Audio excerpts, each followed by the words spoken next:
ಶ್ರೀಮತೆ ರಾಮಾನುಜಾಯ ನಮಃ. ಒಂದು ಅತ್ಯಂತ ಮುಖ್ಯವಾದ ವಿಚಾರವನ್ನ, ಶಾಸ್ತ್ರ ವಿಚಾರವನ್ನ ನಿಮಗೆ ಹೇಳಬೇಕು. ಬಹಳ ಸುಲಭವಾದ ಸುಭಾಷಿತದ ರೀತಿಯಲ್ಲಿದೆ. ನೀವೆಲ್ಲರೂ ಆ ಶ್ಲೋಕವನ್ನು ಹೇಳಿ.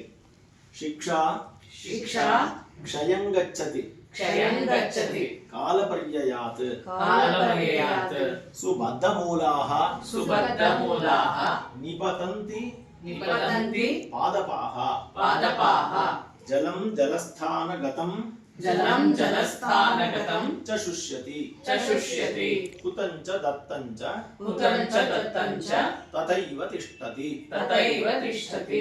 ಅಂದ್ರೆ ಶಿಕ್ಷಣ ನಾವು ಓದಿದ್ದಿದೆಯಲ್ಲ, ವಯಸ್ಸಾಗ್ತಾ ಆಗ್ತಾ ಮರ್ತ್ಬಿಡ್ತೀವಿ.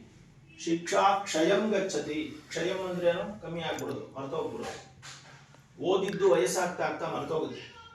ಶಿಕ್ಷಾ ಕ್ಷಯಂ ಗಚ್ಚತಿ ಕಾಲಪರ್ಯಯಾತ್. ಕಾಲದ ಪ್ರವಾಹದಲ್ಲಿ ಮರ್ತೋಗುತ್ತೆ.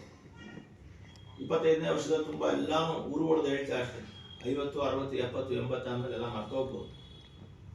ಅದೇ ರೀತಿ ಸುಬದ್ಧ ಮೂಲಾಹ ನಿಪತಂತಿ ಪಾದಪಾಹ. 100 ವರ್ಷದ್ದು, 150 ವರ್ಷದ್ದು, 200 ವರ್ಷದ್ದೆಲ್ಲ ಮರಗಳೇ ಬಿದ್ದೋಗ್ಬಿಡ್ತವೆ. ಜಲಂ ಜಲಸ್ಥಾನ ಗತಂಚ ಶುಷ್ಯತಿ. ನೀರಿನ ಹೊರತ ಇರುವಂತಹ ದೊಡ್ಡ ದೊಡ್ಡ ಜಾಗಗಳು ನೀರಲ್ಲಿ ಮಾಯ ಆಗ್ಬಿಡ್ತವೆ, ಒಣಗೋವು. ಆದರೆ ಹುತಂಚ ದತ್ತಂಚ ಅಂದ್ರೆ ಹೋಮ ಮಾಡಿದ್ದು ಮತ್ತು ದಾನ ಕೊಟ್ಟಿದ್ದು ಯಾವತ್ತೂ ಹೋಗೋದಿಲ್ಲ. ಕಾರಣ ಏನು ಅಂತಂದ್ರೆ, ಹೋಮ ಮಾಡಿದ್ದು ಭಗವಂತನ ಪ್ರೀತಿಗಾಗಿ, ದಾನ ಮಾಡಿದ್ದು ಕೂಡ ಬೇರೆಯವರ ಸತ್ಕಾರ್ಯಕ್ಕಾಗಿ, ಜನಸೇವೆಗಾಗಿ, ಜನಕ್ಕಾಗಿ. ಆದ್ರಿಂದ ಅದು ಕೂಡ ಭಗವಂತನ ಹೆಸರಲ್ಲೇ ಕೊಟ್ಟಿರೋದು. ಹಾಗಾಗಿ ಈ ಹೋಮ ಮಾಡಿದ್ದು ಮತ್ತು ದಾನ ಮಾಡಿದ್ದು ಇದು ಕೇವಲ ಈ ಲೋಕಕ್ಕೆ ಮಾತ್ರ ಅಲ್ಲ, ಬೇರೆ ಪುಣ್ಯ ಲೋಕಗಳಿಗೂ ಕಾರಣ ಆಗೋದ್ರಿಂದ ಇವೆರಡೂ ಕೂಡ ಯಾವತ್ತೂ ಕೂಡ ತನ್ನ ಬೆಲೆಯನ್ನ ಕಳ್ಕೊಳ್ಳೋದಿಲ್ಲ. ಆದ್ರಿಂದ ಹುತಂಚ ದತ್ತಂಚ ತಥೈವ ತಿಷ್ಠತಿ.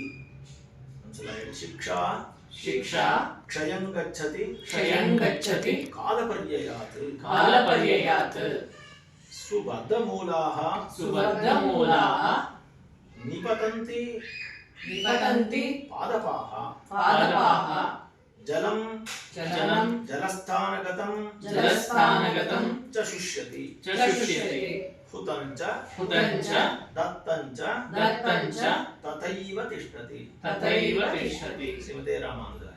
ಶ್ರೀಮತೆ ರಾಮಾನುಜಾಯ ನಮಃ.